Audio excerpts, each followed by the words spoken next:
Nakajiyok sai bagidon ginong kayi drugs. Kakunhun naka Anti-Narcotics Task Force ANTF Meghalaya bat gibor Pulit na West Jante Hills District kila penabshrip ha Jowai haka step jong ka South Regionailar araja arpusan ong ka Kyrwoh na SP ka West Jante Hills District. Haka jing penabshrip layo ban kem yo snar nong kayi drugs u Milton Chakraborty u bala jutip kumu laki haringkat u noyarap u bala tip kerteng kumu Kasimuddin lem u drugs heroin u basan fu ar point not ar gram.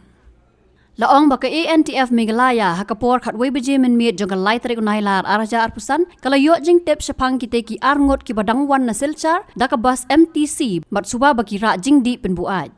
Habakate ka bus kabadon registration number ML not lai not iwe prakhandai kalapoy hami min tudu sumer kakenhun na ka ANTF Meghalaya bat ki bor Pulit ka West Jante Hills District kila kenrai kate ka bus bat kem ya kite ki arngot. Laong bayakini ki arngot lapen ngat mukadma haki kendon ke NDPS Act berkejing toket karang yat syakmat. Habatin, pej bahagi ki Shah plus F.